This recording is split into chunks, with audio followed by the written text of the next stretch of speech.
नमस्कार, स्वागत है आप तमाम दर्शकों का बिहार मिरर के यूट्यूब प्लेटफॉर्म पर। मैं टार्जन आर्यन आपके साथ जुड़ा हूं बिहार की ताजा तरीन खबरों के साथ। आइए इन ताजा तरीन खबरों की सुर्खियों पर एक नजर डालते हैं।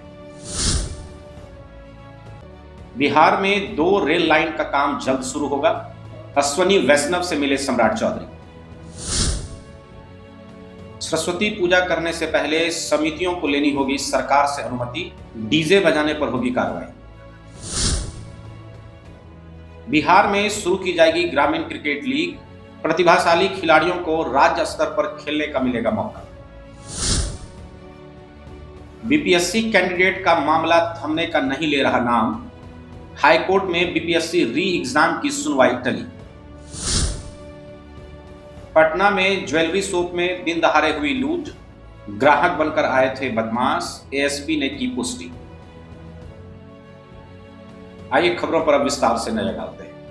बिहार के डिप्टी सीएम सम्राट चौधरी ने गुरुवार को रेल मंत्री अश्वनी चौबे से नई दिल्ली में मुलाकात की। इस मुलाकात के बाद सम्राट ने कहा कि बिहार में 730.59 करोड़ रुपए की लागत की 2 नई रेल परियोजनाओं का काम बहुत जल्द शुरू होगा। इसमें बिहटा से औरंगाबाद और सुल्तानगंज से देवघर रेल लाइन शामिल है। इन दोनों रेल लाइन चालू हो जाने के बाद बिहार के रेल यात्रियों को काफी आवागमन में सुविधा होगी।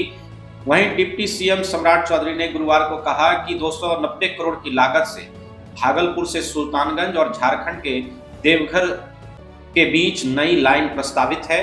78.8 किलोमीटर के इस रूट के शुरू हो जाने के बाद श्रावणी मेला में आने वाले हजारों यात्रियों तथा श्रद्धालुओं को इससे काफी सुविधाएं प्राप्त होगी।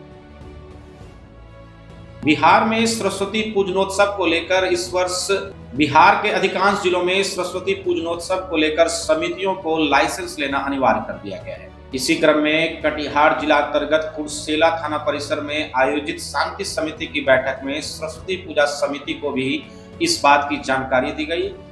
इस दौरान थाना अध्यक्ष गुड्डू कुमार तथा अंचलाधिकारी कुमारी अनुपम के संयुक्त रूप से अध्यक्षता में एक शांति समिति की बैठक आयोजित की गई।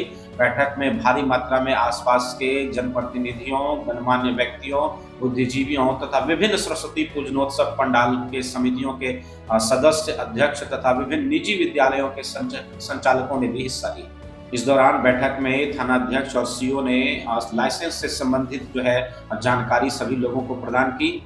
सीओ कुमारी अनुपम ने कहा कि पूजा समिति के सभी सदस्यों को निर्धारित समय सीमा के अंदर निबंधन करा लेना है तथा जितने भी सदस्यों की सूची है वो प्राप्त कर लेनी है।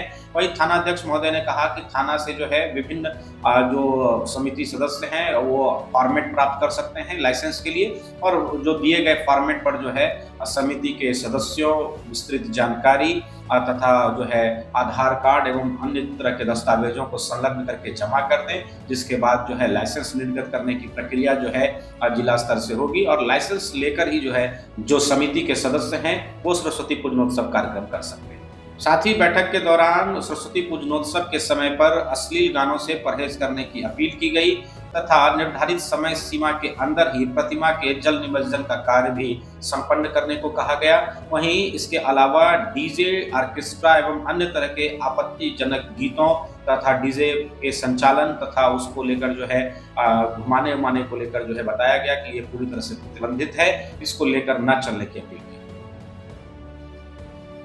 बिहार क्रिकेट एसोसिएशन बिहार के सभी जिलों के प्रतिभाशाली खिलाड़ियों के लिए बिहार ग्रामीण लीग का आयोजन करने जा रहा है, जिन्हें अभी तक जिला या राज्य स्तरीय क्रिकेट टूर्नामेंट में खेलने का मौका नहीं मिल पाया है। बीसीए के अध्यक्ष राकेश तिवारी ने कहा कि बिहार ग्रामीण लीग का उद्देश्य है कि गांवों, स्कूलों, कॉलेजों और ब्लॉक स्तर से प्रतिभाशाली खिलाड़ियों की खोज करना और उन्हें राज्य में क्रिकेट की मुख्य धारा में वापस लाना। आगे उन्होंने जानकारी देते हुए बताया कि इस लीग में 13 से 23 वर्ष की आयु सीमा के खिलाड़ी भाग ले सकते हैं। इसके बाद चुने गए खिलाड़ियों को बिहार का प्रतिनिधित्व करने के लिए बड़ा मंच प्रदान किया जाएगा।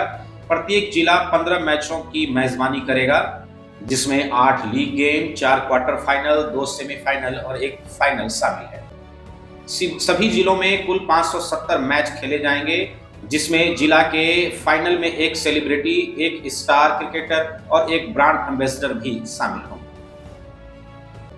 बीपीएससी 70वीं पीटी परीक्षा रद्द करने को लेकर आज पटना हाईकोर्ट में सुनवाई चल गई है। पटना हाईकोर्ट के जज अरविंद सिंह चंदेल की छुट्टी पर रहने की वजह से आज इस संदर्भ में हियरिंग नहीं हो पाई, सुनवाई टल गई। बताया जा रहा है कि अब ये सुनवाई 4 फरवरी को होगी। गुरुवार को बीपीएससी 70वीं पीटी परीक्षा को रद्द करवाने के लिए पटना में कैंडिडेट्स ने 8 घंटे तक उग्र प्रदर्शन किया था। इस दौरान 3 बार कैंडिडेट्स और पुलिसकर्मियों के बीच तीखी झड़प भी हुई थी। सबसे पहले बीपीएससी ऑफिस के बाहर, फिर जदयू दफ्तर के बाहर और इसके बाद डाक बंगला चौराहे पर दोनों बीपीएससी कैंडिडेट्स और पुलिस आमने सामने हुए और सुबह 11 बजे से शुरू हुआ जो प्रदर्शन था वो देर शाम 7:30 बजे तक चला और उसके बाद खत्म। आइए अगली खबर पर नजर डालते हैं।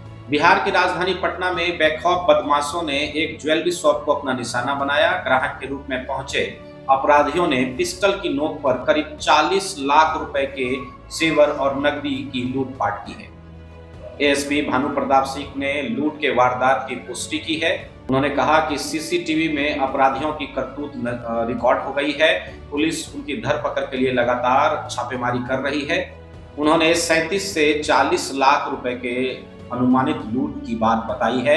इससे पहले छपरा में गुरुवार को एक ज्वेलर की दुकान से लगभग 20 लाख रुपए की लूटपाट की गई थी।